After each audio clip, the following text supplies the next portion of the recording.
My name is J. Narsimlu, Assistant Professor, Public Administration, Dr. BRR Degree College, Jadchalra, Mahabubnagar Jilla. Today we will discuss in this class new public management. మన ఈరోజు ఈ క్లాస్లో నూతన ప్రభుత్వ నిర్వహణ గురించి చర్చించుకుంటాం.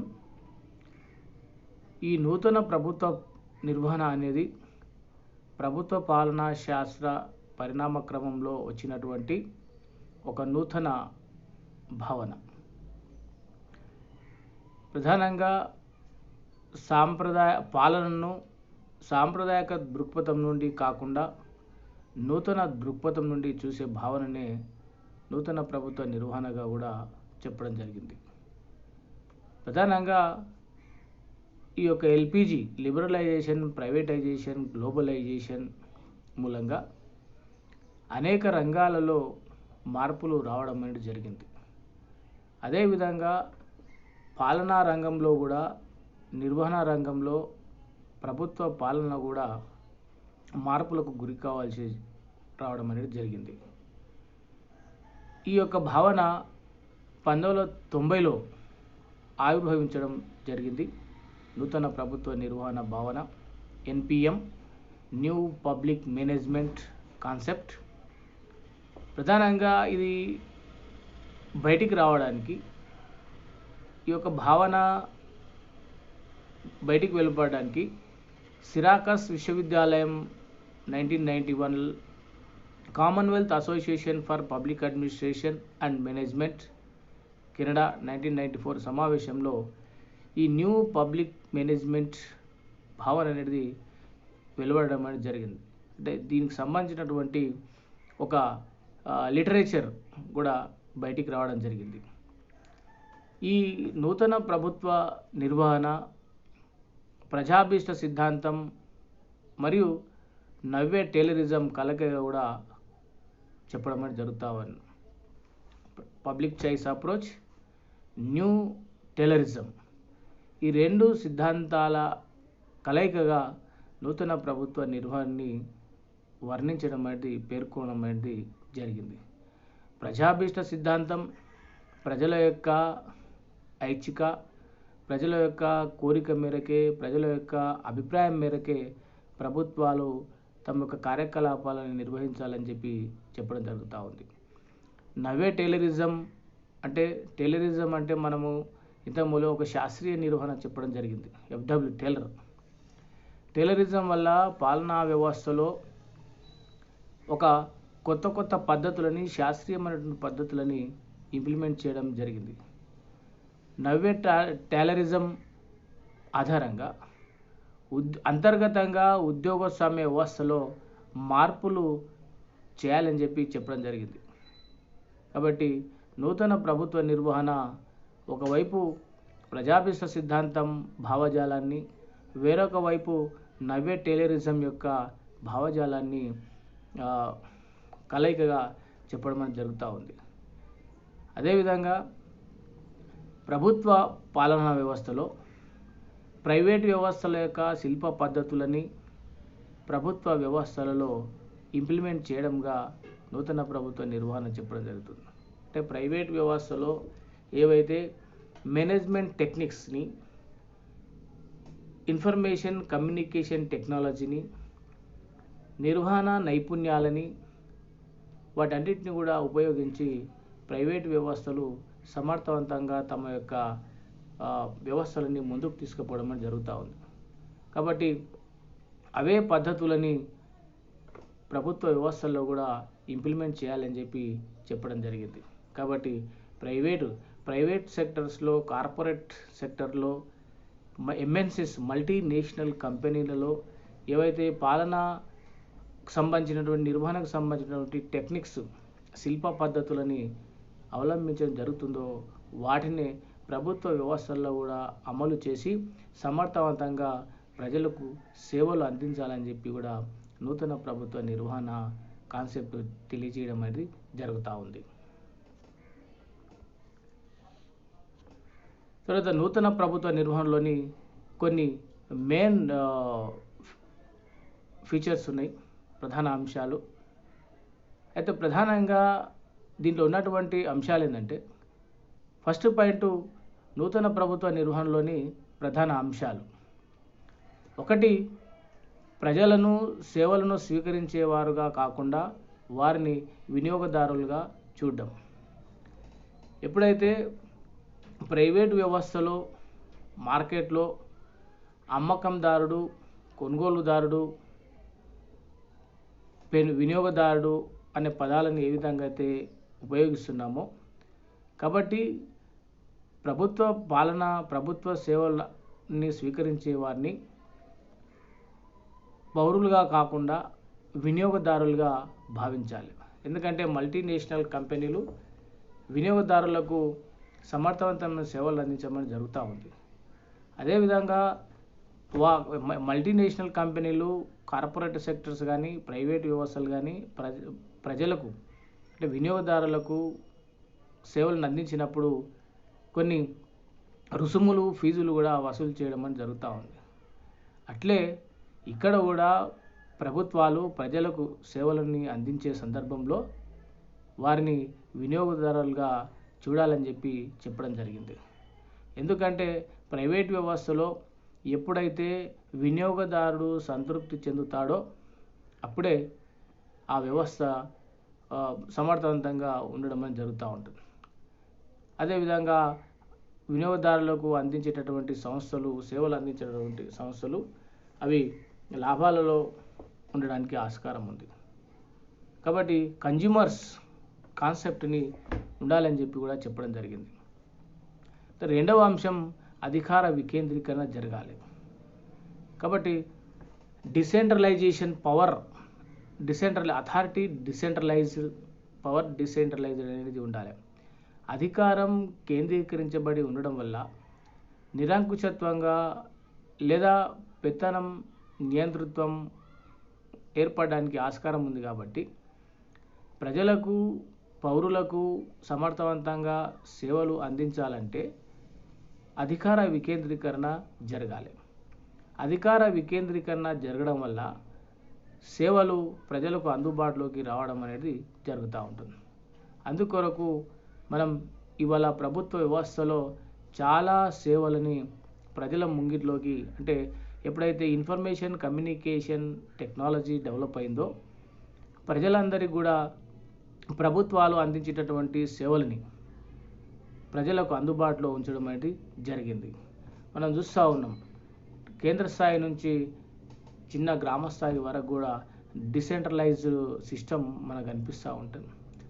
ప్రధానంగా ఈ ఇన్ఫర్మేషన్ కమ్యూనికేషన్ టెక్నాలజీ ఏర్పాటు కావడం వల్ల ప్రజలందరికీ ఒకే కేంద్రం నుంచి అనేక సేవలను కూడా పొందడం అనేది జరుగుతూ ఉంది. ఉదాహరణకు మనం తెలంగాణలో మీ సేవలను చూస్తూ ఉన్నాం. మూడవది, క్రమానుగత శ్రేణిలో ఉన్న జాప్యం, సంఘర్షణలు తొలగించాలి. క్రమానుగత శ్రేణిలో ఉన్న జాప్యం, సంఘర్షణలు తొలగించాలి. ప్రభుత్వ వ్యవస్థలలో హెరార్కీ, క్రమానుగత శ్రేణి సూత్రాలని, ప్రిన్సిపల్స్ని పాటించడం జరుగుతూ ఉంది. కాబట్టి స్టెప్ బై స్టెప్, అంటే ఒక క్రింది స్థాయి ఉద్యోగి పై స్థాయి ఎన్నో స్థాయిలను దాటి ఆ ఉత్తర ప్రత్యుత్తరాలు చేర్చడం జరుగుతూ ఉంటుంది. కాబట్టి ఆ సందర్భంలో అంటే క్రింది స్థాయిలో ఉన్నటువంటి ఒక విషయం అత్యున్నత స్థాయిలో ఉన్నటువంటి పై అధికారికి పోవడానికి అనేక స్థాయిలని దాటవలసి ఉంటుంది. కాబట్టి ఈ ఎన్ని స్థాయిలను దాటడానికి సమయము, ఆలస్యము, జాప్యం కావడం అని జరుగుతూ ఉంటుంది. కాబట్టి దీన్ని రెడ్ ట్యాపిజం అంటాం. ప్రభుత్వ వ్యవస్థలో పనులలో జరిగే ఆలస్యాన్ని రెడ్ ట్యాపిజం అంటాం. కాబట్టి ఈ రెడ్ ట్యాపిజం ఉండకుండా ఉండాలంటే క్రమానుగత శ్రేణిలో ఉన్నటువంటి కొన్ని దృఢమైన విధానాన్ని కొంచెం సవరించాలని చెప్పడం జరిగింది. అదేవిధంగా సంఘర్షణలను తొలగించాలి, కాన్ఫ్లిక్ట్స్. కాబట్టి వివిధ విభాగాల్లో ఉన్నటువంటి సమాన స్థాయి ఉద్యోగుల మధ్య కానీ లేదా పై అధికారికి క్రింది అధికారికి మధ్య కానీ పనులు చేసే సందర్భంలో అనేక సంఘర్షణలు కూడా ఏర్పాటు కావడానికి ఆస్కారం ఉంది. కాబట్టి ఈ సంఘ కాన్ఫ్లిక్ట్స్ను కూడా తొలగించవలసినటువంటి అవసరం ఉంది. తర్వాత 4వది వ్యవస్థలో పనికొలుత సాధనాలను ఏర్పాటు చేయాలి. అంటే వర్క్ మెజర్మెంట్ సిస్టాన్ని ఏర్పాటు చేయాలని చెప్పడం జరిగింది. ప్రధానంగా కార్పొరేట్ వ్యవస్థలో మల్టీనేషనల్ కంపెనీల్లో పనితనాన్ని బట్టి ఒకవేళ అంటే గోల్ ఒక టార్గెట్ని రీచ్ అయినప్పుడే మంచి వేతనాలను ఇవ్వడం అనేది జరుగుతూ ఉంది. కాబట్టి ఆ టార్గెట్ని రీచ్ కావడానికి ఉద్యోగస్తులు మంచిగా కష్టపడి సంస్థని సమర్థవంతంగా ముందుకు తీసుకుపోవడం జరుగుతూ ఉంది. కాబట్టి ప్రభుత్వ వ్యవస్థల్లో కూడా ఉద్యోగుల యొక్క పని విధానాన్ని కొలచాలని చెప్పి పని కొలత వర్క్ మెజర్మెంట్ చేయాలని చెప్పడం జరిగింది. కాబట్టి ఈ వర్క్ మెజర్మెంట్ ద్వారానే ఎక్కువ పని చేసిన వారికి ఎక్కువ వేతనాలు, తక్కువ పని చేసిన వారికి తక్కువ వేతనాలు, లేదా ఎక్కువ పని చేసిన వారికి పారితోషికాలు, అవార్డ్స్, రివార్డ్స్ అవన్నీ కూడా ఇవ్వాలని కూడా చెప్పడం జరిగింది. కాబట్టి ఇప్పుడు ఎవరైతే ఎక్కువ పని చేసిన ఉద్యోగికి పారితోషికాలు ఇచ్చినప్పుడు ఆ పారితోషికాలు అనేది ప్రోత్సాహకాలుగా పనిచేసి ఇంకా మంచిగా భవిష్యత్తులో మంచిగా పనిచేయడానికి ఆస్కారం ఉంటుందని చెప్పడం జరిగింది. 5వది పోటీని తట్టుకొని విశాల దృక్పథంలో వ్యవహరించడం, ప్రైవేటు వ్యవస్థల లక్షణాలు ప్రభుత్వ వ్యవస్థ పద్ధతుల్లో కలపడం. కాబట్టి 1990 తర్వాత మనకు చాలా కాంపిటీషన్ అనేది పెరిగిపోయింది. మల్టీనేషనల్ కంపెనీలు, బహుళజాతి సంస్థలు కూడా మార్కెట్లు రావడం జరిగింది. కాబట్టి వివిధ దేశాలలో ప్రభుత్వాలు అందించే సేవలకు సమాంతరంగా మల్టీనేషనల్ కంపెనీలు కూడా సేవలను అందించమని జరుగుతూ ఉంది. కాబట్టి ప్రపంచవ్యాప్తంగా లేదా దేశంలో అంతర్గతంగా వివిధ సంస్థలు అందించేటటువంటి సేవలలో పోటీతత్వాన్ని పెంచవలసి ఉంటుంది. అదేవిధంగా మల్టీనేషనల్ కంపెనీలు, ప్రైవేటు వ్యవస్థలలో ఉన్నటువంటి లక్షణాలని ప్రభుత్వ వ్యవస్థలను కూడా ఇంప్లిమెంట్ చేయాలని కూడా చెప్పడం జరిగింది. కాబట్టి న్యూ పబ్లిక్ మేనేజ్మెంట్లో ప్రధానంగా ఈ అంశాలు మనకు కనిపించడం అనేది జరుగుతూ ఉంటుంది. అదేవిధంగా నూతన ప్రభుత్వ నిర్వహణలోని మౌలిక అంశాలు అంటే బేసిక్ ఫీచర్స్ ప్రధానంగా ఏంటిదంటే మనకు ఉత్పాదకత కనిపిస్తూ ఉంటుంది. అంటే ప్రొడక్టివిటీ. నూతన ప్రభుత్వ నిర్వహణలో రకరకాలైనటువంటి న్యూ మేనేజ్మెంట్ టెక్నిక్స్ని ఇంప్లిమెంట్ చేయడం వల్ల, శాస్త్ర సాంకేతిక పరిజ్ఞానాన్ని ఇంప్లిమెంట్ చేయడం వల్ల, ఎక్కువ పెద్ద పెద్ద యంత్రాలని ఇంప్లిమెంట్ చేయడం వల్ల అధికోత్పత్తి సాధ్యం కావడానికి ఆస్కారం ఏర్పడుతుంది. కాబట్టి ఈ న్యూ పబ్లిక్ మేనేజ్మెంట్లో బేసిక్ ఫీచర్ ఏంటంటే మెయిన్గా ఉత్పాదకత అనేది పెరుగుతూ ఉంటుంది. ఎందుకంటే ఒక దేశంలో తయారైన వస్తువులని ఇంకొక దేశంలో మార్కెట్ చేయడానికి ఆస్కారం ఉంటుంది. అదేవిధంగా జనాభా పెరగడం కూడా అదొక కారణం. కాబట్టి ప్రభుత్వాలు కూడా అందించేటటువంటి సేవల సంఖ్య కూడా పెరిగిపోయింది. కాబట్టి ఎప్పుడైతే ఈ new management techniques, new management సంబంధించిన ప్రిన్సిపల్స్ని, భావనలని ఇంప్లిమెంట్ చేస్తామో ఉత్పాదకత పెరగడానికి ఆస్కారం ఉండడం అని జరుగుతూ ఉంది. 2వది మార్కెటీకరణ. ప్రధానంగా మనకు ఇంతకుముందు చెప్పుకున్నట్లు ఈ న్యూ పబ్లిక్ మేనేజ్మెంట్ కాన్సెప్ట్లో పౌరుని స్థానంలో వినియోగదారుడు రావడం అనేది జరుగుతూ ఉంటుంది. కాబట్టి పెద్ద పెద్ద మల్టీనేషనల్ కంపెనీలు, అదేవిధంగా కార్పొరేట్ శక్తులు మార్కెట్ని ప్రభావితం చేయడం అనేది జరుగుతూ ఉంటుంది. కాబట్టి ప్రభుత్వ సేవలను కూడా మార్కెటీకరణ చేయడం వల్ల వినియోగదారుడు అంటే పౌరుడు ప్రధానంగా మార్కెట్లో తనకు ఏ సంస్థ అయితే సరైన నాణ్యతతో కూడినటువంటి సేవలు అందిస్తుందో, తక్కువ ధరకు అందిస్తుందో ఆ సంస్థ యొక్క సేవలని పొందడానికి ఆస్కారం ఉంటుంది. కాబట్టి మార్కెట్లో ప్రధానంగా వినియోగదారుడు స్వేచ్ఛగా వ్యవహరించడానికి ఆస్కారం ఉంది. తనకు నచ్చినటువంటి సంస్థ యొక్క వస్తువులని కొనడానికి లేదా సేవలని కొనడానికి ఆస్కారం ఏర్పాటు కావడం అనేది జరుగుతూ ఉంటుంది. ఉదాహరణకు మనం మొబైల్ నెట్వర్క్ను చూస్తూ ఉన్నాం. మొబైల్ నెట్వర్క్ విషయంలో ప్రధానంగా వోడాఫోన్ కానీ, ఎయిర్టెల్ కానీ, జియో కానీ ఇవన్నీ మార్కెట్లో ఉన్నాయి. తక్కువ ధరకు ఎక్కువ డాటా, తర్వాత టాక్ టైం ఇచ్చేటటువంటి జియో నెట్వర్క్ని మనం చూజ్ చేసుకోవడం అనేది జరుగుతూ ఉంది. కాబట్టి మార్కెటీకరణ చేయడం వల్ల ఏ సంస్థ అయితే ప్రజలకు కానీ పౌరులకు కానీ సరి అయిన నాణ్యతతో సేవలను తక్కువ ధరకు అందిస్తుందో వాటిని ఎంపిక చేసుకోవడానికి ఆస్కారం ఉంటుంది. మూడవది సేవా ప్రాధాన్యత, సర్వీస్ మోటివ్ ఉండాలి. ప్రధానంగా కేవలం అన్ని సందర్భాలలో లాభాపేక్షనే కాకుండా పబ్లిక్ సర్వీస్ ఓరియంటెడ్, అదేవిధంగా వినియోగదారుని యొక్క సేవలనే ప్రధానంగా దృష్టిలో పెట్టుకొని నిర్వహణ ఉండవలసినటువంటి అవసరం ఏర్పడుతుంది. కాబట్టి సర్వీస్ మోటివ్ అనేది ఇక్కడ ఒక ప్రధానమైన కాన్సెప్ట్. నాలుగవది వికేంద్రీకరణ, డిసెంట్రలైజ్డ్. కాబట్టి ప్రభుత్వ నిర్వహణలో అధికార స్థాయిలన్నీ కూడా వికేంద్రీకరించబడి ఉండాలి. కేంద్రీకరణ ఉండడం వల్ల నిర్ణయాలు తీసుకోవడము కష్టమవుతుంది, లేదా అత్యవసర సమయాల్లో ప్రభుత్వ విధానాలని అమలు చేయడం కష్టమవుతుంది. కాబట్టి వికేంద్రీకరణ కావడం వల్ల స్థానిక పరిస్థితులను బట్టి నిర్ణయాలు తీసుకోవడానికి కూడా ఆస్కారం ఏర్పడుతుంది. సందర్భానుసారంగా కాలానుగుణంగా తీసుకోవడానికి ఆస్కారం ఏర్పడుతుంది. కాబట్టి డిసెంట్రలైజేషన్ అనేది ప్రధానమైనటువంటి అంశం నూతన ప్రభుత్వ నిర్వహణలో. ఐదవది విధానం, పాలసీ. విధానం ప్రధానంగా ప్రజలకు ఏమి కావాలనో ఏమి అవసరం లేదో నిర్ణయించే విధానంగా చెప్పడం జరుగుతూ ఉంది. కాబట్టి ప్రజల యొక్క అభిప్రాయాలను, ఆకాంక్షలను దృష్టిలో పెట్టుకొని, ప్రజల యొక్క సమస్యలని, ప్రజల యొక్క అవసరాలని దృష్టిలో పెట్టుకొని పాలసీ మేకింగ్ అనేది ఉండాలని చెప్పి చెప్పడం జరిగింది. అందుకొరకు మనకు విధానం అనేది పబ్లిక్ని దృష్టిలో పెట్టుకొని తయారు చేయవలసినటువంటి అవసరం ఉంటుంది.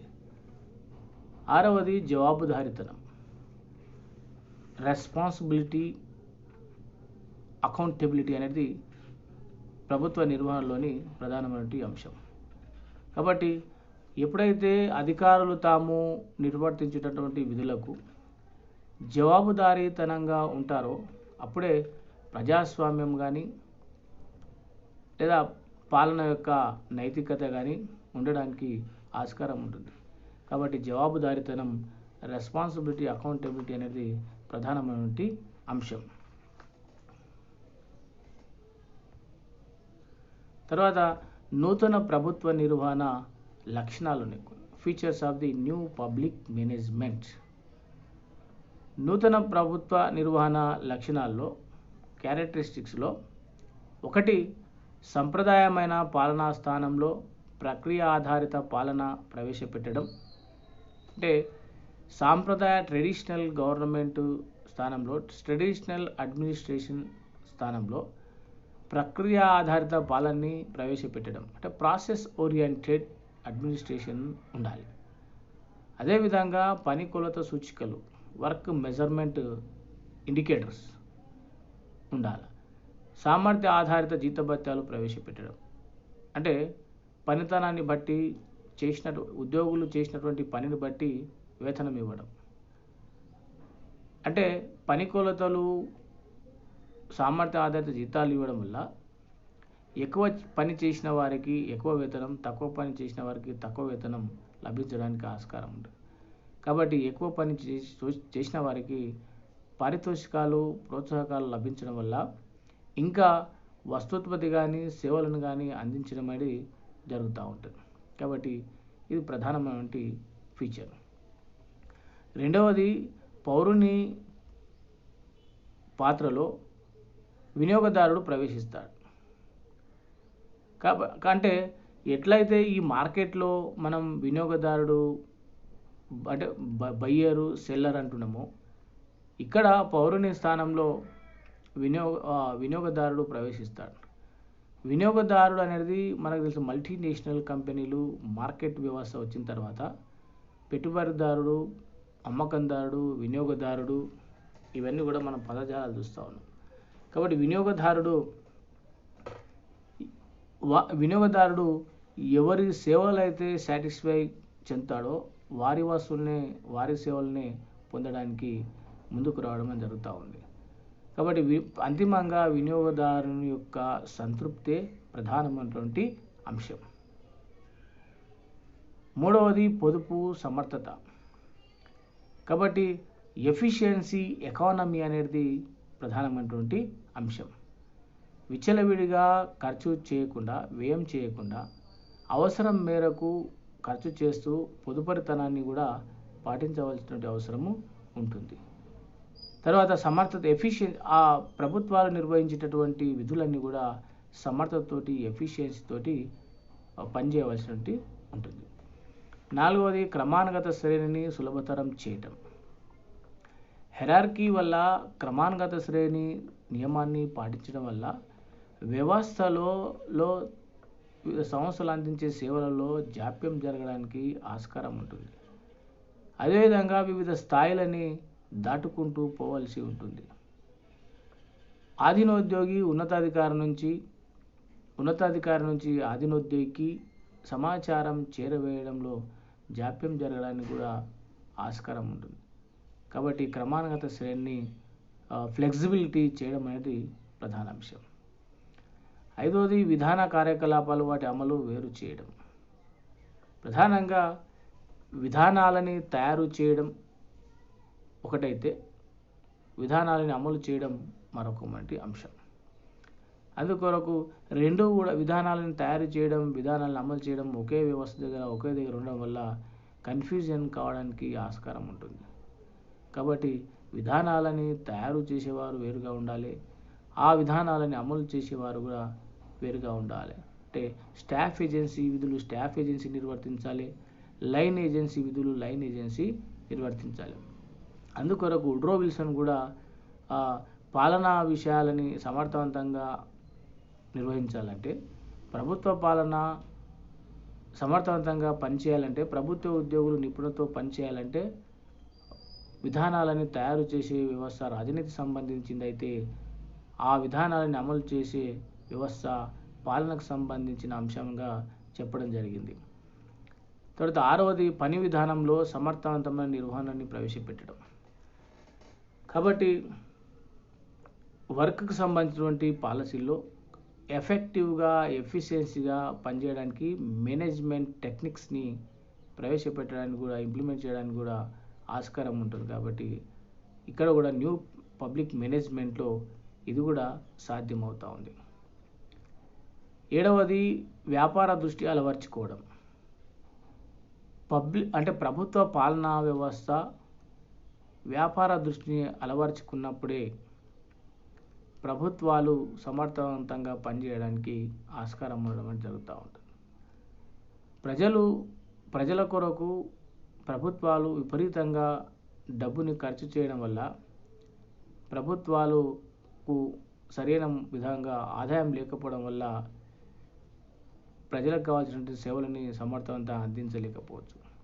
కాబట్టి కనీసమైన యూజర్ ఛార్జెస్ని, కనీసమైన ఫీజులని, అంటే ప్రభుత్వాలు అందించే సేవలకు కొంతమేరకైనా ఫీజులని వసూలు చేయడం వల్ల ప్రభుత్వానికి ఆదాయం సమకూరుతుంది.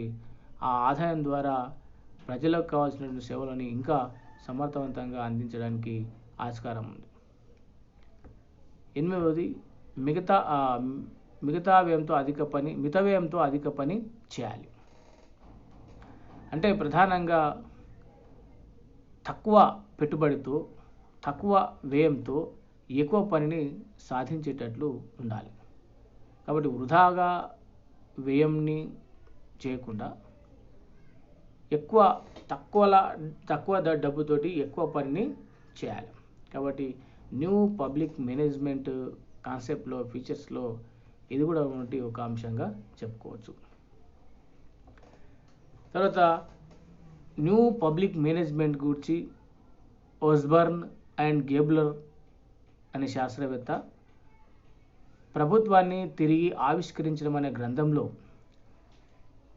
రీఇన్వెంటెడ్ గవర్నమెంట్ అనే పుస్తకంలో ఒక 10 ప్రిన్సిపల్స్ని ప్రకటించడం అనేది జరిగింది. న్యూ పబ్లిక్ మేనేజ్మెంట్ గురించి ఆస్బర్న్ అండ్ గేబ్లర్ అనే పాలనా శాస్త్రవేత్త ప్రభుత్వాన్ని తిరిగి ఆవిష్కరించడం అనే గ్రంథంలో 10 సూత్రాలని చెప్పడం అనేది జరిగింది. ప్రధానంగా వీటిలో మొదటి సూత్రం ఏంటంటే పోటీతత్వం పెంచే ప్రభుత్వం. న్యూ పబ్లిక్ మేనేజ్మెంట్ పోటీతత్వాన్ని పెంచడం అనేది జరుగుతూ ఉంటుంది.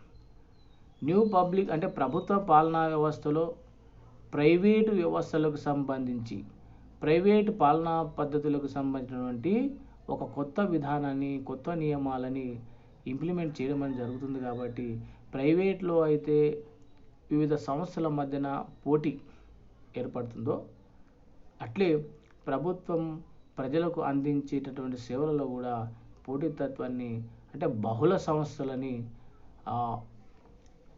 ఇంప్లిమెంట్ చేయాలని చెప్పి చెప్పడం జరుగుతూ ఉంటుంది. పోటీతత్వం పెంచడం ఉండాలి. అందుకొరకు ఫర్ ఎగ్జాంపుల్ మనం ఈ మొబైల్ నెట్వర్క్ కూడా మనం చూస్తూ ఉన్నాం.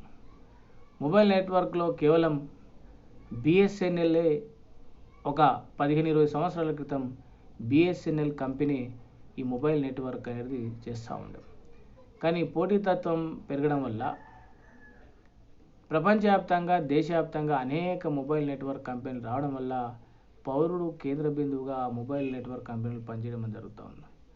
కాబట్టి ఏ మొబైల్ నెట్వర్క్ కంపెనీ అయితే పౌరులకు, వినియోగదారులకు సమర్థవంతమైన సేవలు అందిస్తుందో తక్కువ వ్యయంతో ఆ కంపెనీల యొక్క సేవల్ని పొందడం అనేది జరుగుతూ ఉంది. అదేవిధంగా విమాన సర్వీసుల విషయంలో కూడా విమాన సర్వీసులు కేవలం ప్రభుత్వ రంగం లోపలనే నడుస్తూ ఉండే. కేవలం ఇండియన్ ఎయిర్లైన్స్, ఎయిర్ ఇండియా మాత్రమే ఉండే. కానీ ఇవాళ 1990 తర్వాత అనేక విమానయాన సర్వీసులు, ప్రైవేట్ సర్వీసులు రావడం జరిగింది. కాబట్టి సామాన్య మానవుడు కూడా విమానయాన ప్రయాణం చేయడానికి ఆస్కారం ఏర్పడ్డది. రెండవది పౌరులకు ప్రాధాన్యత ఇచ్చే ప్రభుత్వం. న్యూ పబ్లిక్ మేనేజ్మెంట్ ప్రధానంగా సిటిజన్స్కు ఇంపార్టెన్స్ ఇవ్వాలని చెప్పి చెప్పడం జరిగింది. అందుకొరకు సిటిజన్ సెంటర్డ్ గవర్నమెంట్ అంటున్నాం. సిటిజన్ సెంటర్డ్ అంటే ప్రభుత్వాలు లేదా మార్కెట్ సంస్థలన్నీ కూడా పౌరుణ్ణి దృష్టిలో పెట్టుకునే సేవలను అందించమని జరుగుతూ ఉంది. కాబట్టి ఇది రెండవ అంశం. మూడవది మార్పును ప్రోత్సహించే ప్రభుత్వం. అంటే చేంజ్ ఓరియంటెడ్గా ఉండాలని చెప్పి చెప్పడం జరిగింది. అంటే కేవలం పాత పద్ధతులతోటే ప్రభుత్వ వ్యవస్థను నడపడమని కాకుండా ప్రపంచవ్యాప్తంగా వచ్చేటటువంటి అనేక మార్పులకు గురి అవుతూ ఒక కొత్త విధానాలని ఇంప్లిమెంట్ చేయడం అనేది జరగాలి. కాబట్టి చేంజ్ ఓరియంటెడ్గా అంటే ప్రభుత్వ వ్యవస్థల్లో కానీ, ప్రజల ఆలోచన విధానంలో కానీ, లేదా వచ్చేటటువంటి శాస్త్ర సాంకేతిక పరిజ్ఞానం కానీ, ఇన్ఫర్మేషన్ కమ్యూనికేషన్ టెక్నాలజీ కానీ వాటన్నిటిని కూడా ఉపయోగించి పౌరులకు సమర్థవంతంగా సేవలు అందించాలని చెప్పి చెప్పడం జరిగింది. అందుకొరకు చేంజ్ ఓరియంటెడ్గా ఉండాలి, రిజిడ్గా ఉండకూడదని చెప్పి చెప్పడం జరిగింది. నాలుగవది సమాజానికి ప్రాధాన్యత ఇచ్చే ప్రభుత్వం. కాబట్టి సొసైటీకి ఇంపార్టెన్స్ ఇవ్వాలి. అంటే ప్రధానంగా ప్రభుత్వం మనం ఇంతకుముందు చెప్పుకున్నట్లు పాలనా వ్యవస్థ ఎప్పుడైతే స్తంభించిపోతుందో సమాజం అస్తవ్యస్తమవుతుంది, నాగరికత వైఫల్యం చెందుతుంది అని చెప్పి చెప్పడం జరిగింది. కాబట్టి పాలన ఎప్పుడైతే సమర్థవంతంగా ఉంటుందో అప్పుడే సమాజం కూడా శాంతియుతంగా ఉండడానికి ఆస్కారం ఉంటుంది. కాబట్టి సొసైటీకి ఇంపార్టెన్స్ ఇచ్చి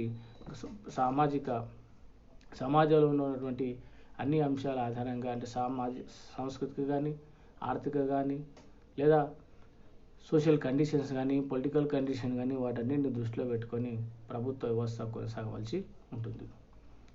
ఐదవది వినియోగదారుల ప్రభుత్వం. కన్జ్యూమర్స్ని దృష్టిలో పెట్టుకోవాలి. ప్రధానంగా మనం మార్కెటీకరణ యుగంలో ఎల్పిజి లిబరలైజేషన్, ప్రైవేటైజేషన్, గ్లోబలైజేషన్ యుగంలో బహుళజాతి కంపెనీలు రావడం జరిగింది. కాబట్టి పౌరుని స్థానంలో వినియోగదారుల వ్యవస్థ అనేది రావడం జరిగింది. కాబట్టి పౌరుని వినియోగదారునిగా ట్రీట్ చేయాలని చెప్పి చెప్పడం జరిగింది. ఆరవది వికేంద్రీకృత ప్రభుత్వం. ప్రభుత్వ వ్యవస్థ డిసెంట్రలైజ్గా ఉండాలని చెప్పి చెప్పడం జరిగింది. కేంద్రీకరణ కావడం వల్ల నియంతృత్వం పెరగడానికి, పాలనా వ్యవస్థలో నియంతృత్వం పెరగడానికి ఆస్కారం ఉంటుంది. కాబట్టి వికేంద్రీకరణ వల్ల స్థానిక పరిస్థితులకు అనుగుణంగా పాలనని మనం మార్చుకోవడం అనేది జరుగుతూ ఉంది. కాబట్టి ఇది కూడా ఒక అంశం. ఏడవది మార్కెట్ వ్యవస్థను ప్రవేశపెట్టడం.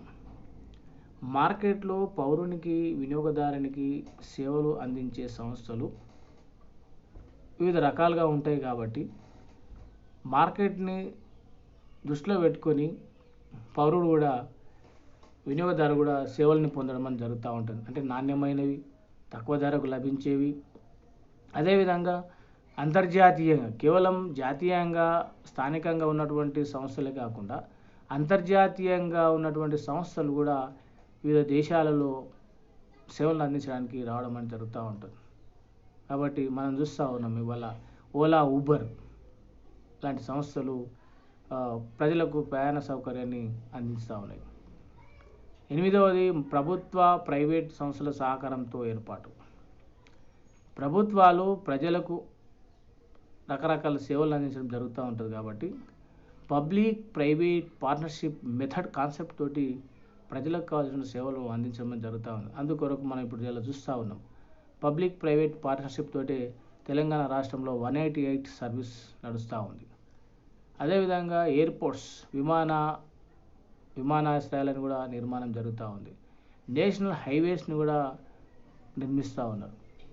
అదేవిధంగా వైద్య సౌకర్యాలను కూడా పబ్లిక్ ప్రైవేట్ పార్ట్నర్షిప్ తోటి అందించడం అని జరుగుతూ ఉంది. కాబట్టి ప్రజలకు, పౌరులకు కావాల్సినటువంటి సేవలని కేవలం ప్రభుత్వాలు ఒకటే అందించలేవు. కాబట్టి ప్రైవేటు వ్యక్తుల సహకారం కూడా తీసుకొని ప్రజలకు కావాల్సినటువంటి సేవలను అందించడం అని జరుగుతూ ఉంటుంది. 9వది లక్ష్య సాధనకు కృషి చేసే ప్రభుత్వం. మనం పాలన అంటేనే ఒక నిర్ణీత లక్ష్య సాధనకు చేసే సమిష్టి కృషి అని చెప్పుకోవడం జరిగింది. కాబట్టి ప్రభుత్వ పాలనకు ఎప్పుడు కూడా ఒక లక్ష్యము అనేది ఉంటుంది. కాబట్టి ఆ లక్ష్యాన్ని చేరుకోవడానికి ప్రభుత్వాలు పనిచేయడం అనేది జరగాలని చెప్పి చెప్పడం జరిగింది. 10వది వ్యాపార దక్షత కలిగిన ప్రభుత్వం. కాబట్టి బిజినెస్ ఓరియంటెడ్ ఉండాలని చెప్పి చెప్పడం జరిగింది. ఎందుకంటే ప్రభుత్వాలు ఎప్పుడైతే ఈ బిజినెస్ కాన్సెప్ట్స్ని, ప్రైవేట్ వ్యవస్థల యొక్క కాన్సెప్ట్స్ని ఇంప్లిమెంట్ చేస్తాయో అప్పుడే సమర్థవంతంగా ప్రజలకు, పౌరులకు సేవలు అందించడం అనేది జరుగుతూ ఉంటుంది. కాబట్టి బిజినెస్, మార్కెట్ ఓరియంటెడ్ ఎఫిషియన్సీ ఉండాలని చెప్పి చెప్పడం జరిగింది. మరి న్యూ పబ్లిక్ మేనేజ్మెంట్ వల్ల ప్రయోజనాలు అంటే మెరిట్స్ ఏంటి? ప్రధానంగా న్యూ పబ్లిక్ మేనేజ్మెంట్ వల్ల ప్రభుత్వ నిర్వహణను అభివృద్ధి పరచడం, సబ్సిడీలు తగ్గించడం జరుగుతూ ఉంటుంది. అంటే సాంప్రదాయిక ప్రభుత్వాలన్నీ కూడా ప్రజల కొరకు రకరకాల వెల్ఫేర్ స్కీమ్స్ని ఇంప్లిమెంట్ చేయడం వల్ల, సబ్సిడీలు ఇవ్వడం వల్ల ప్రభుత్వాలు లోటు బడ్జెట్లకు గురి కావడం జరిగింది.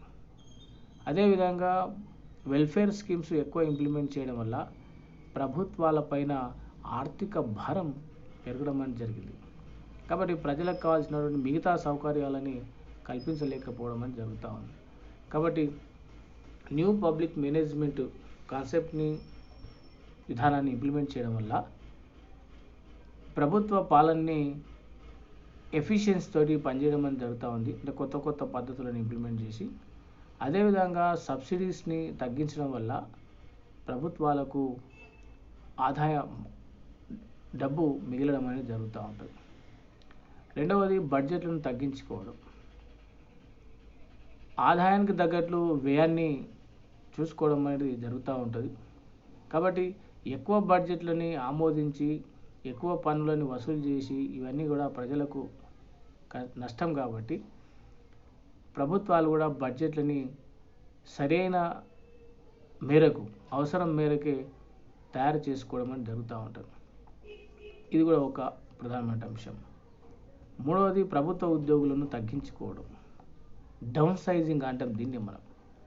ప్రధానంగా 1990 వరకు కూడా ప్రభుత్వ వ్యవస్థలలో, ప్రభుత్వ శాఖలలో విపరీతమైనటువంటి ఉద్యోగులని భర్తీ చేయడం అనేది జరిగింది. కాబట్టి ప్రభుత్వాలు జీతాలు ఇచ్చుకోలేని పరిస్థితి ఏర్పడ్డది, పెన్షన్లు ఇచ్చుకోలేని పరిస్థితి ఏర్పడ్డది. కాబట్టి ఆర్థిక భారం గుదిబండంగా మారింది ప్రభుత్వాలకు. జీతాలు ఇవ్వలేనటువంటి పరిస్థితులు కొన్ని సందర్భాల్లో మనకు కనిపిస్తూ ఉన్నాయి. కాబట్టి ఉద్యోగులని సంఖ్యని తగ్గించుకోవడం వల్ల కొంత వ్యయాన్ని తగ్గించుకోవచ్చు అనే భావన ఏర్పడ్డది. అంటే ఒక 5 మంది చేసే పనిని 10 మంది చేసే పనిని యంత్రాలని, సాంకేతికతని ఉపయోగించుకొని తక్కువ మందితోటి పనిని చేయాలని చెప్పడం జరుగుతుంది. అందుకొరకు మనం చాలా కార్యాలయాల్లో, బ్యాంకింగ్ వ్యవస్థల్లో కానీ, ఆర్టీసీ వ్యవస్థల్లో కానీ, మిగతా వివిధ రెవెన్యూ కార్యాలయాల్లో కానీ మనం పరిశీలిస్తూ ఉన్నాం. కాబట్టి మిషనరీసు, కంప్యూటరు, ఇంటర్నెట్ ఇవన్నీ వచ్చిన తర్వాత ఉద్యోగుల యొక్క సంఖ్య తగ్గించడం అనేది జరిగింది. 4వది ప్రభుత్వ రంగం సంస్థల్లో కొన్నిటిని ప్రైవేటీకరించడం. 2వ ప్రపంచ యుద్ధం తర్వాత స్వాతంత్రం పొందిన దేశాలు కానీ, అంతకంటే ముందు ఉన్నటువంటి ప్రజాస్వామ్య సంక్షేమ రాజ్యాలు కానీ ప్రజల కొరకు సేవలను అందించడానికి రకరకాల సంస్థలని ప్రభుత్వ రంగంలో స్థాపించడం అనేది జరిగింది. కానీ కొన్ని సంవత్సరాల తర్వాత అవన్నీ కూడా ఇన్ఎఫిషియన్సీగా తయారైనవి. అదేవిధంగా చాలా సంస్థలు కూడా నష్టాలలోకి పోవడం అనేది జరిగింది. కాబట్టి కొన్ని సంస్థల్లో, కొన్ని కంపెనీల్లో జీతాలు ఇచ్చుకోలేని పరిస్థితి ఏర్పడింది. ఉదాహరణకు ఐడిపిఎల్, హెచ్ఎంటి, హెచ్సిఎల్, ఈసిఐఎల్ ఇట్లా చాలా రకరకాల సంస్థలు మనకు కనిపిస్తూ ఉంటాయి. అన్నీ కూడా నష్టాల్లోకి పోవడం జరిగింది. కాబట్టి ఆ కంపెనీలని ప్రైవేటీకరిస్తే తప్ప అవి మనుగడని కొనసాగించలేవు. కాబట్టి ప్రభుత్వ రంగ సంస్థల్లో ఒకవైపు కొన్ని కంపెనీలను మూసివేస్తూనే, కొన్ని సంస్థలను మూసివేస్తూనే, వాలంటరీ రిటైర్మెంట్ స్కీమ్ ఉద్యోగులకు వర్తింపజేస్తూనే, ఇంకా కొన్ని సంస్థలలో వాటాల ఉపసంహరణ విధానాన్ని అవలంబిస్తూనే ఇట్లా ప్రభుత్వాల వ్యవస్థని సమర్థవంతంగా పనిచేయించడానికి ప్రయత్నాలు చేయడం అనేది జరుగుతూ ఉంది. కొన్ని ప్రత్యేక సర్వీసులను కాంట్రాక్టులకు ఇవ్వడం. కాబట్టి ప్రభుత్వ వ్యవస్థలే కాకుండా కొన్ని సర్వీసులని ప్రైవేటు సంస్థలు కూడా సేవలు అందించడానికి ముందుకు రావడం అనేది జరుగుతూ ఉంది. కాబట్టి ఎక్కడైతే ప్రైవేటు వ్యవస్థలు సేవలు అందించడానికి ముందుకు వస్తున్నాయో వాటిని ప్రైవేటు వ్యక్తులకు అప్పజెప్పి ప్రభుత్వాలు ప్రధానమైనటువంటి సేవలని చూడవలసిన అవసరం ఉందని చెప్పడం జరిగింది. అందుకొరకు ఈ కాన్సెప్ట్ వల్ల ప్రభుత్వాలు కేవలం ఫెసిలిటేటర్గా, ప్రోత్సాహకారులుగా ఉంటూ మార్కెట్లో ఉన్నటువంటి మిగతా సంస్థల యొక్క సహకారంతో ప్రజలకు సేవలు అందించేటువంటి అవసరం ఏర్పడ్డది.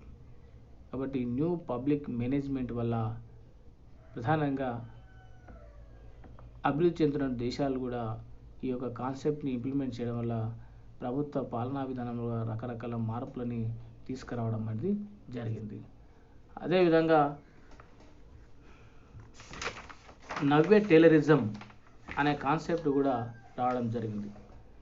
నవ్వే టైలరిజం అంటే పాలనా వ్యవస్థలో ఎఫ్డబ్ల్యూ టైలర్ చెప్పినటువంటి విధానంతో పాటుగా ఆధునికమైనటువంటి శాస్త్ర సాంకేతికతను ఉపయోగించి ప్రభుత్వ పాలనని ముందుకు సాగించడం. కాబట్టి నవ్వే టైలరిజం ఉద్యోగస్వామ్య వ్యవస్థ అంటే అంతర్గతంగా, బహిర్గతంగా ఉద్యోగస్వామ్య వ్యవస్థలో కూడా మార్పులు తీసుకురావడమే నవ్వే టైలరిజంగా చెప్పడం జరిగింది. ప్రధానంగా నవ్వే టైలరిజం యొక్క ఆరోపణలు ఏంటివంటే ప్రభుత్వ సర్వీసులకు అయ్యే ఖర్చును పట్టించుకోకపోవడం. అంటే ప్రభుత్వాలు విపరీతమైనటువంటి డబ్బుని ఖర్చు చేస్తున్నాయి ప్రభుత్వ సేవలకు. కాబట్టి వాటిని పట్టించుకోవడం జరుగుతలేదని చెప్పి నవే టెలివిజన్ చెప్పడం జరిగింది. రెండవ అంశం, వ్యవస్థ పట్ల ఉద్యోగులు బాధ్యత తీసుకోకపోవడం. అంటే ప్రభుత్వ వ్యవస్థలో పనిచేసే ఉద్యోగులు రెస్పాన్సిబిలిటీగా ఫీల్ కావడం లేదు, అందుకొరకే ప్రభుత్వ వ్యవస్థలు నష్టాల్లో ఉన్నాయని చెప్పి చెప్పడం జరిగింది. మూడవది, వ్యక్తిగత లాభాల వైపు ప్రభుత్వ వ్యవస్థలు పనిచేయడం. అంటే ఎక్కువగా సెల్ఫిష్గా ఆలోచించడం వల్ల ప్రభుత్వ వ్యవస్థలు నష్టాల్లోకి ఉన్నాయని చెప్పి చెప్పడం జరిగింది. తర్వాత ప్రభుత్వ వ్యవస్థలో చొరవ ఉత్సవం నశించి రోజువారీ వ్యవస్థలు మారాయని చెప్పి చెప్పారు. అంటే ప్రధానంగా ఒక ఉత్సవంతో పనిచేయడం లేదని చెప్పి చెప్పడం జరిగింది. కాబట్టి ఇట్లా ప్రభుత్వ రంగంలో ఉన్నటువంటి చాలా సంస్థలు, విభాగాలు అన్నీ కూడా ఇన్ఎఫిషియన్సీగా తయారని చెప్పి నవే టైలరిజం ఆరోపణ చేయడం అనేది జరిగింది. కాబట్టి నవే టైలరిజం యొక్క ఫీచర్స్, క్యారెక్టరిస్టిక్స్ ఏంటివంటే, ప్రైవేటు వ్యవస్థల పద్ధతులను, నిర్వహణ సామర్థ్యాన్ని, సాంకేతిక అంశాలను ప్రభుత్వ వ్యవస్థలకు అనుభవించడం. కాబట్టి ప్రైవేటు వ్యవస్థలో ఉన్నటువంటి నిర్వహణ పద్ధతులను కానీ, శాస్త్ర సాంకేతిక రంగానికి సంబంధించినటువంటి అంశం కానీ, ఇన్ఫర్మేషన్ కమ్యూనికేషన్ టెక్నాలజీకి సంబంధించిన అంశం కానీ, వాటన్నిటిని కూడా మేనేజ్మెంట్ టెక్నిక్స్ కానీ ప్రభుత్వ వ్యవస్థలలో ఇంప్లిమెంట్ చేయాలని చెప్పి చెప్పడం జరిగింది. సరే, రెండవది, నిర్దేశించిన లక్ష్య సాధనకు ఉపయోగించిన పద్ధతుల వల్ల లక్ష్యాలు ఏ మేరకు సాధించబడ్డాయో లెక్క కట్టడం. అంటే ప్రధానంగా ఒక టార్గెట్, ఒక గోల్ పెట్టుకున్నప్పుడు వాటికి సంబంధించినటువంటి అంశాన్ని ఇంప్లిమెంట్ చేసినప్పుడు అవి ఏ మేరకు సాధించబడ్డాయో, ఎందుకంటే ప్రాఫిట్ అండ్ లాస్ ఓరియంటేషన్లా పోవాలని చెప్పి చెప్పడం జరిగింది. కాబట్టి అవి ఎంత మేరకు సాధించబడ్డాయి, సాధించిన దానివల్ల ఎంత ఉపయోగం ఉంది, అవన్నీ కూడా బేరీజ్ వేయాలని చెప్పి నవే టైలరిజం చెప్తా ఉంది. తర్వాత ఇంకొక అంశం ఏంటంటే, ఉద్యోగికి ప్రోత్సాహకం లేదా శిక్ష విధించే సమయంలో ఉద్యోగి పనిని పరిగణలోకి తీసుకోవాలని చెప్పి చెప్పడం జరిగింది. మొత్తం పనిని కాకుండా ఉద్యోగికి శిక్ష కానీ లేదా పారితోషికాలు ఇచ్చే సందర్భంలో ఉద్యోగి యొక్క పనితనాన్ని కొలమానంగా తీసుకోవాలని చెప్పి చెప్పడం జరిగింది. అందుకొరకు చాలా రంగాల్లో, చాలా డిపార్ట్మెంట్లో కూడా ఉత్తమ ఉద్యోగి కానీ, ఉత్తమ ఉపాధ్యాయ కానీ, లేదా కంపెనీలో శ్రామిక శక్తి అవార్డు కానీ ఇవ్వడం అనేది జరుగుతూ ఉంది. కాబట్టి ఇవన్నీ కూడా దృష్టిలో పెట్టుకొని నిర్వహించాలని చెప్పి చెప్పడం జరిగింది. తర్వాత ఇంకొక అంశం ఏంటంటే, నాలుగవ అంశం, ఆర్థిక క్రమశిక్షణ నియంత్రణని పాటించాలి. ఫైనాన్షియల్ డిసిప్లిన్ లేనప్పుడు వ్యవస్థలన్నీ కూడా నష్టాల్లోకి పోవడం అనేది జరుగుతూ ఉంటుంది. కాబట్టి పొదుపరితనంతో అవసరం మేరకే వ్యయం చేస్తూ వ్యవస్థలు ముందుకు పోవాల్సినటువంటి అవసరం ఉంది. కాబట్టి నవే టైలరిజం కూడా వ్యవస్థలని సమర్థవంతంగా పనిచేయడానికి దోహదపడ్డదిగా మనం చెప్పుకోవడం అది జరుగుతూ ఉంది. Thank you.